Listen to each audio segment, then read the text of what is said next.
Assalamualaikum warahmatullahi wabarakatuh. Perkenalkan, nama saya Kinara Anindiata. Saya dari kelas 10A nomor absen 18. Nah, pada kesempatan kali ini saya akan menjelaskan tentang sejarah Kerajaan Kutai. Kerajaan Kutai atau Kerajaan Kutai Martadipura terletak di Sungai Mahakam, tepatnya di Muara Kaman, Kutai, Kalimantan Timur. Berdiri sekitar abad keempat Masehi. Wilayahnya cukup luas, yaitu hampir seluruh wilayah Kalimantan Timur. Bahkan pada masa kejayaannya, Kerajaan Kutai hampir menguasai sebagian wilayah Kalimantan. Kerajaan Kutai merupakan kerajaan Hindu pertama di Nusantara. Latar belakang Kerajaan Kutai. Kerajaan Kutai berdiri setelah mendapat pengaruh dari India. Sebelumnya, orang-orang di wilayah kerajaan tersebut menjalin hubungan baik dalam bidang perniagaan dengan para pedagang dari India. Bukti pengaruh India terhadap salah satu kerajaan Nusantara ini tertulis dalam sebuah yupa yang dibuat sekitar abad ke-5. Dalam yupa tersebut digunakan huruf Pallava dan bahasa Sanskerta. Sanskerta merupakan bahasa Hindu asli, sedangkan huruf Pallava adalah huruf yang digunakan oleh penganut Hindu di India Selatan sekitar tahun 400 Masehi. Setelahnya, orang-orang Kutai yang semula berbentuk sekelompok masyarakat dan dipimpin oleh kepala suku berubah menjadi kerajaan dan dipimpin oleh seorang raja. Sementara itu, raja pertama dari kerajaan Kutai adalah Kudungga, yang merupakan orang Kutai asli dan beragama Hindu. Raja-raja yang pernah menjadi raja pada kerajaan Kutai yaitu Maharaja Kudungga, Maharaja Aswawarman, Maharaja Sri Aswawarman, Maharaja Mulawarman, Maharaja Marawijayawarman, Maharaja Gajayanawarman, Maharaja Tunggawarman, Maharaja Jayanagawarman, Maharaja Nalasingawarman, Maharaja Gadinggawarman Dewa, Maharaja Indrawarman Dewa, Maharaja Sanggawarman Dewa, Maharaja Chandrawarman, Maharaja Sri Lanka Dewa, Maharaja Gunaparana Dewa, Maharaja Wijayawarman, Maharaja Sri Aji Dewa, Maharaja Mulia Putra, Maharaja Nala Pandita, Maharaja Indra Paruta Dewa, Maharaja Dharmastia. Masa kejayaan Kerajaan Kutai. Masa kejayaan Kerajaan Kutai pada masa pemerintahan Raja Mulawarman ditulis pada prasasti Yupa. Dalam prasasti tersebut dikatakan bahwa Mulawarman telah melakukan upacara pengorbanan emas yang jumlahnya sangat banyak. Emas tersebut dibagikan kepada para rakyatnya. Selain itu juga dijadikan sebagai persembahan kepada para dewa. Banyak aspek yang mendorong Kutai untuk mencapai masa keemasannya, yaitu aspek sosial, aspek politik, aspek ekonomi, aspek agama. Yang pertama, aspek sosial. Kehidupan sosial pada kerajaan ini ditandai dengan adanya golongan terdidik yang banyak. Golongan terdidik ini menguasai bahasa Sanskerta serta huruf Pallava. Adapun golongan tersebut adalah golongan Brahmana dan Ksatria. Golongan Ksatria terdiri dari kerabat Raja Mulawarman pada masa itu.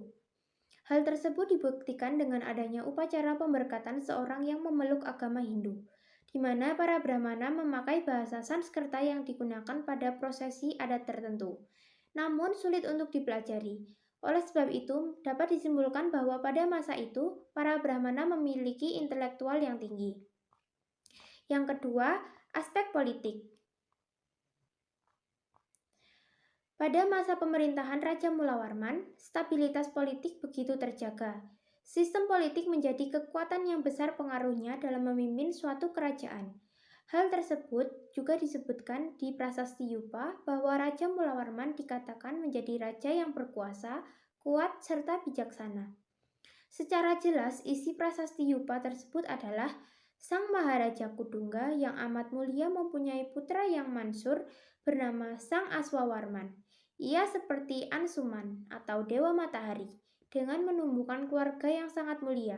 Sang Aswawarman memiliki putra 3 seperti api yang suci berjumlah 3.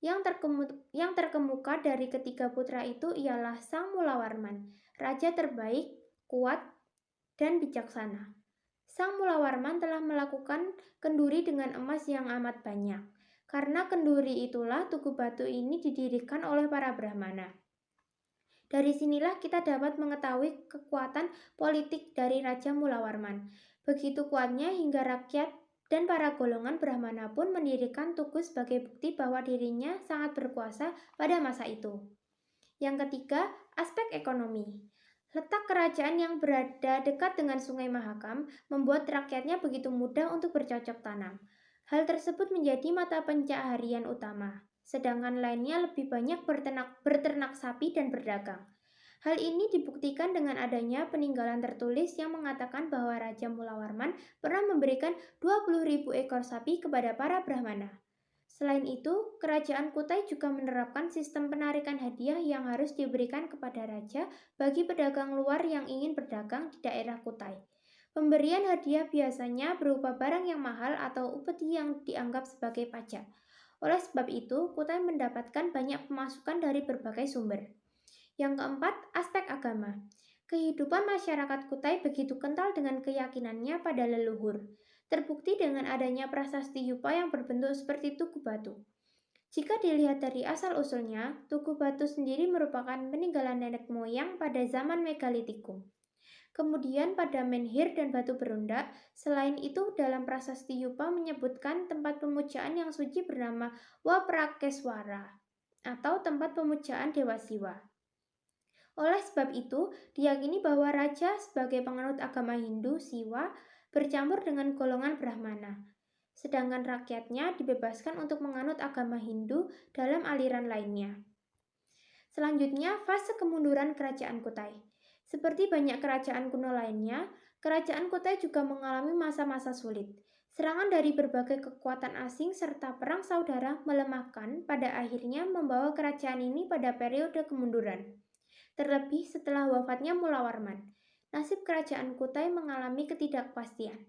Kerajaan Kutai Martadipura akhirnya runtuh setelah ditaklukkan oleh Kesultanan Kutai yang menganut Islam pada tahun 1635. Raja terakhir kerajaan Kutai, Maharaja Dharmastia, gugur dalam pertempuran melawan Pangeran Sinumpanji Mendapa dari Kesultanan Kutai. Sejak itu, wilayah kekuasaan Kerajaan Kutai Martapura menjadi bagian dari wilayah kekuasaan Kesultanan Kutai.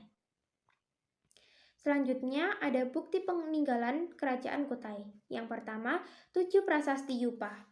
7 buah prasasti Yupa ditemukan di Bukit Bubus, Kecamatan Muarakaman, Kabupaten Kutai, Kalimantan Timur. Prasasti Yupa merupakan bukti bahwa Kutai merupakan pusat kerajaan tertua di Indonesia. Prasasti Yupa merupakan bukti sejarah tertulis pertama yang pernah ditemukan yang diperkirakan berasal dari abad 4 Masehi. Prasasti Yupa ditulis dengan huruf Pallava dan berbahasa Sanskerta. Prasasti Yupa nomor 1 membuat informasi silsilah Raja Mulawarman. Silsilah tersebut dimulai dari Kudungga yang mempunyai anak bernama Aswawarman. Aswawarman mempunyai 3 anak yang terkemuka adalah Mulawarman. Prasasti Yupa nomor 2 menyebutkan Mulawarman sebagai raja yang terkemuka yang telah memberikan sedekah berupa 20 ekor sapi kepada para Brahmana yang seperti api di tengah lapangan yang suci atau Waprakeswara. Prasasti Yupa nomor 3 menyebutkan tentang kebaikan budi dan kebesaran Raja Mulawarman yang diwujudkan dalam pemberian sedekah yang berlimpah. Prasasti Yupa nomor 4, aksara pada prasasti ini sudah tidak dapat terbaca karena aus.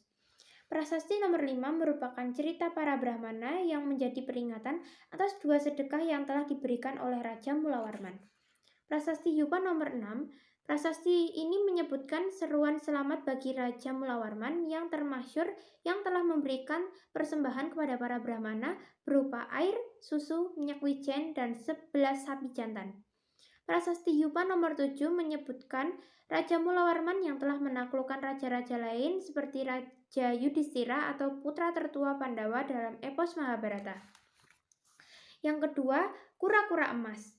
Kura-kura emas adalah salah satu peninggalan bersejarah dari Kerajaan Kutai yang kini disimpan di Museum Mulawarman. Benda ini berukuran sekitar setengah dari kepalan tangan dan merupakan persembahan dari seorang pangeran di Kerajaan Cina kepada Putri Sultan Kutai, Aji Bidara Putih. Kura-kura emas tidak hanya memiliki nilai seni yang tinggi, tetapi juga melambangkan hubungan diplomatik antara Kerajaan Kutai dan Kerajaan Cina pada masa lalu. Yang ketiga, keris kering Bukit Kang. Keris kering Bukit Kang merupakan peninggalan bersejarah Kerajaan Kutai. Keris kering Bukit Kang digunakan oleh Permaisuri Aji Putri Karangmelenu yang menjadi Permaisuri Raja Kutai pertama.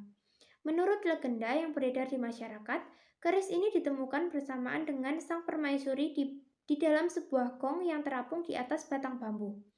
Yang keempat, Pedang Sultan Kutai. Peninggalan kerajaan Kutai berikutnya adalah Pedang Sultan Kutai yang lebih dikenal dengan Pedang Kalimantan.